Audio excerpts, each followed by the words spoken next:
और इस बीच हलाल बैन से जुड़ी एक बहुत बड़ी खबर आ रही है। उत्तर प्रदेश में एक्शन शुरू हो गया है। उत्तर प्रदेश में हलाल बैन पर योगी सरकार का एक्शन शुरू हो गया है। ये ब्रेकिंग न्यूज है। एफएसडीए की जो टीम है मॉल में छापेमारी की है।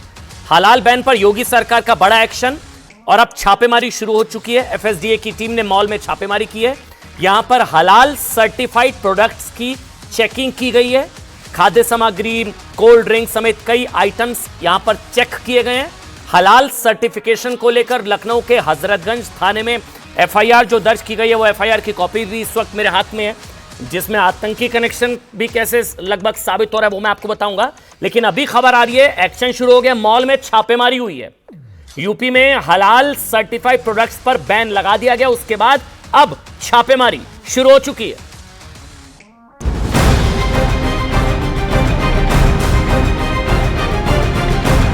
अगर इस तरीके के धंधे चल रहे हैं, मिलावटी सामान के धंधे चल रहे हैं, फर्जी सर्टिफिकेट के धंधे चल रहे हैं, तो ये उत्तर प्रदेश की सरकार पर बड़ा सवालिया निशान है।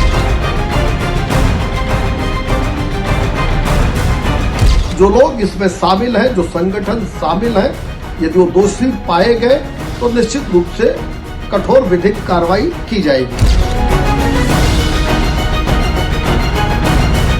उत्तर प्रदेश में जो भी अवैध है, चाहे वो मदरसा हो, चाहे वो मस्जिद हो, जो भी हो, सब पर बैन लगना चाहिए।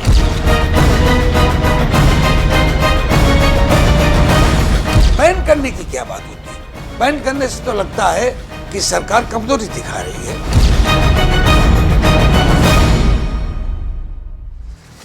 जी हाँ, हलाल पर योगी सरकार के एक्शन के बीच अब हलाल का ना ये टेरर कनेक्शन भी अब सामने आ रहा है। ऐसा आरोप है, जो एफआईआर है उसके हिसाब से मैं बता रहा हूं, ऐसा आरोप है कि हलाल सर्टिफिकेशन के नाम पर कुछ निजी संस्थाएं, ध्यान से सुनिएगा, करोड़ों रुपए की अवैध कमाई कर रही हैं हलाल के नाम पर, हलाल सर्टिफिकेशन के नाम पर, और इससे आतंकवादी संगठनों और राष्ट्र विरोधी गतिविधियों को फंडिंग की जाती है। ऐसा आरोप एफआईआर में है।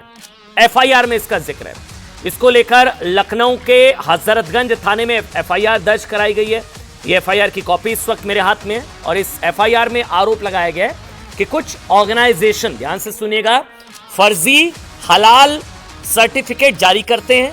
हलाल सर्टिफिकेट होता है ना, कोई आप खाने का कुछ खरीदते हो, उसमें लिखा था हलाल सर्टिफाइड। अब यूपी में सब बैन हो गया बहरहाल, लेकिन जो खबर है वो मैं आपको बता रहा हूं, आतंकी कनेक्शन। इसमें क्या होता है कि फर्जी हलाल सर्टिफिकेट जारी करते हैं, जिनमें हलाल इंडिया प्राइवेट लिमिटेड चेन्नई, ये ऊपर लिखा गया, ये जो इसमें आरोपी बनाए गए हैं उसकी मैं बात कर रहा हूं, जिसमें जो तमाम ये रहा, Halal India Private Limited Chennai, Jamiat Ulama Hind Halal Trust Delhi, Halal Council of India Mumbai, Jamiat Ulama Hind Ulama Maharashtra Mumbai, और राष्ट्र विरोधी षड्यंत्र करने वाले अन्य तमाम लोग और ये तमाम अधिसूचित आतंकवादी संगठनों व राष्ट्र विरोधी गतिविधियों संगठनों की फंडिंग करने से जुड़े ये तमाम चीजें इसमें। जमीयत उलेमा हिंद मैंने आपको, हलाल ट्रस्ट दिल्ली, इसके अलावा तमाम वो संगठन हैं जिन पर ये आरोप हैं। ये ऑर्गेनाइजेशन डेयरी प्रोडक्ट्स, कपड़े, चीनी, नमकीन, मसाले और साबुन तक को हलाल सर्टिफाइड करती है। साबुन, शैम्पू, तमाम चीजों को हलाल सर्टिफाइड, और इससे होने वाली कमाई को समाज में नफरत फैलाने, आपराधिक साजिश रचने और आतंकी संगठनों को फंडिंग में इस्तेमाल किया जाता है। जो एफआईआर में जो ये लाइन है वो बड़ी इंपॉर्टेंट है, जिसको ये लिखा गया इसमें कि उक्त लोगों द्वारा आपराधिक कृत्य कारित करके करोड़ों रुपए का अनुचित लाभ भी कमाकर उसे अधिसूचित आतंकवादी संगठनों व राष्ट्र विरोधी संगठनों की फंडिंग किए जाने की आशंका है। यह हलाल का टेरर कनेक्शन इसमें एफआईआर में है कि जो कमाई होती है उक्त लोगों द्वारा आपराधिक कृत्य कारित करके करोड़ों रुपए का अनुचित लाभ कमाकर उसे आतंकवादी संगठनों को फंडिंग किए जाने की आशंका है। हलाल बैन हो गया उत्तर प्रदेश में, हलाल सर्टिफाइड। अच्छा, ये सब बातें देखिए हम नहीं कह रहे, मैं बार बार रिपीट कर रहा हूं, ये सारी बातें आरोप है, एफआईआर में ये सारी बातें कही गई जो लखनऊ में इन कंपनियों के खिलाफ दर्ज कराई गई है। और अब ऐसा कहा जा रहा है कि इस पूरे मामले की जांच स्पेशल टास्क फोर्स को सौंपी जा सकती है। देखिए, अगर ये आरोप सही है, हमें नहीं पता, हो सकता है आरोप जांच में साबित ना हो क्योंकि आशंका है, लेकिन अगर ये आरोप सही है तो आप सोचिए, मतलब हमारे बीच किस तरह कुछ लोग कई सालों से आतंकवाद को मदद पहुंचाने की इतनी बड़ी साजिश रच रहे थे और इस बारे में किसी को पता भी नहीं चला कि हलाल का आतंकी कनेक्शन पहली बार सुना है। हमने पहली बार सुना है, FIR पढ़ी तो समझ में आया, ये भी खेल हो सकता है। हलाल के आतंकी कनेक्शन के आरोप संभवतः पहली बार लगे हैं। अब आपको समझाते हैं कि हलाल से जुड़ा ये पूरा बवाल है क्या। मतलब जो FIR हुई, आपने अक्सर दो शब्द सुने होंगे ना, आप सुनते होंगे हलाल और झटका। हम चला भी रहे हैं कि हलाल को बड़ा झटका, लेकिन दो शब्द हैं हलाल और झटका। अच्छा, ये शब्द अक्सर मीट के लिए इस्तेमाल किए जाते हैं और ऐसा माना जाता है भाई कि जो इस्लाम धर्म को मानने वाले लोग हैं उनकी मान्यता है कि वो सिर्फ हलाल मीट का ही इस्तेमाल करते हैं। ठीक, हलाल मूल रूप से अरबी भाषा का एक शब्द है हलाल, जिसका मतलब होता है जायज, यानी परमिसिबल। ऐसा कहा जाता है कि जो इस्लाम के अनुसार उचित हो, जो हराम ना हो और जिस पर कोई प्रतिबंध ना हो, उसे हलाल कहा जाता है। ये इस्लामिक मान्यता है, बिल्कुल ठीक। हलाल शब्द हराम शब्द का उल्टा है, मतलब जिसका मतलब होता है अवैध। और इस तरह अब हलाल सर्टिफिकेशन का इस्तेमाल बहुत सारे प्रोडक्ट्स पर किया जा रहा है और मुस्लिम धर्म के बहुत से लोग इस सर्टिफिकेशन को देख के ही प्रोडक्ट खरीदते हैं कि हलाल सर्टिफाइड है, दे दीजिए। और ये माना जाता है इन लोगों की तरफ से कि हलाल सर्टिफिकेट का मतलब है प्रोडक्ट शुद्ध होगा, उनकी इस्लामिक मान्यताओं के अनुसार होगा, कोई मिलावट नहीं होगी और इस्लामिक नियमों के हिसाब से उसे तैयार किया गया होगा, जिससे इन कंपनियों को भारी कमाई होती है, हलाल सर्टिफाइड जो कंपनीज होती है। अब आप सुनिए, जबकि ज्यादातर लोगों को यह बात मालूम नहीं है कि भारत में कोई सरकारी सर्टिफाइड सरकारी एजेंसी हलाल सर्टिफिकेट नहीं देती। जी हाँ, कोई भारत में सरकारी एजेंसी हलाल सर्टिफिकेट देती नहीं है। अरब देशों में अगर आप देखेंगे ना तो वहां मतलब होता है कि मैजिस्ट्रेट हलाल सर्टिफिकेशन देता है। यूपी में अब हलाल सर्टिफाइड बैन है, लेकिन भारत में कोई कानूनी अथॉरिटी ये सर्टिफिकेट देती नहीं है। इसलिए सवाल ये भी है कि कोई इस पर भरोसा कैसे कर सकता है।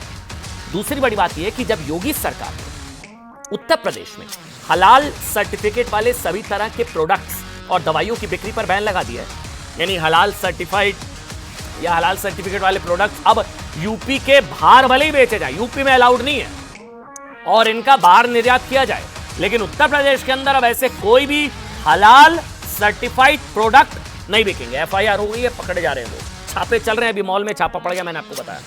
अच्छा, ये योगी सरकार की फर्जी हलाल सर्टिफिकेशन पर एक बड़ी स्ट्राइक है। इसके मुस्लिम समाज से भी लोग इसका स्वागत कर रहे हैं, क्योंकि जिस हलाल सर्टिफिकेशन को वो ऑथेंटिकेट मान रहे हैं, ऐसी कोई सरकारी एजेंसी है ही नहीं, वहां अलग ही धंधा चल रहा है। मुस्लिम समाज के लोग भी इसका स्वागत कर रहे हैं, क्योंकि वो विश्वास कर रहे हैं हलाल सर्टिफाइड, लेकिन जो एजेंसीज कर रहे हैं उनका आता पता नहीं है। इसके पीछे योगी सरकार का तर्क है, देखिए, खाने पीने की चीजों की गुणवत्ता को तय करने के लिए पहले से FSSAI यानी कि food safety and standards authority of India है और ISI यानी कि इंडियन स्टैंडर्ड इंस्टीट्यूट जैसी एजेंसियां हैं, लेकिन ये हलाल का सर्टिफिकेट नहीं देती है। और इसके अलावा अगर कोई दूसरी संस्थाएं खाने पीने की चीजों के लिए कोई सर्टिफिकेट जारी करना चाहती है जो कि गैर सरकारी है, तो उन्हें पहले national accreditation board for certification body से मंजूरी लेनी चाहिए। मतलब ये पॉसिबल तभी होगा ना नियमों के हिसाब से, उसके बाद ही उन्हें अधिकार मिल सकता है कि वो कोई सर्टिफिकेशन जारी करे। भारतीय जनता पार्टी की सरकार की नाक के नीचे अगर इस तरीके के धंधे चल रहे हैं, मिलावटी सामान के धंधे चल रहे हैं, फर्जी सर्टिफिकेट के धंधे चल रहे हैं, तो ये उत्तर प्रदेश की सरकार पर बड़ा सवालिया निशान है। सरकार केवल हिंदू मुसलमान के मुद्दे से इस विषय को देखना चाहती है और इस विषय पे टिप्पणी भी करेगी। बैन करने की क्या बात होती है? बैन करने से तो लगता है कि सरकार कमजोरी दिखा रही है, सरकार एक खास विचारधारा के विपरीत काम कर रही है और मैं स्पष्ट कहूं तो इस्लामोफोबिया से ग्रसित है सरकार। हलाल कॉन्सेप्ट पूरी तरीके से इस्लामिक है और शरीयत का पार्ट है, जिससे कुछ भावनाएं भी आहत हो रही थी। उत्तर प्रदेश सरकार ने इसको गंभीरता से लिया है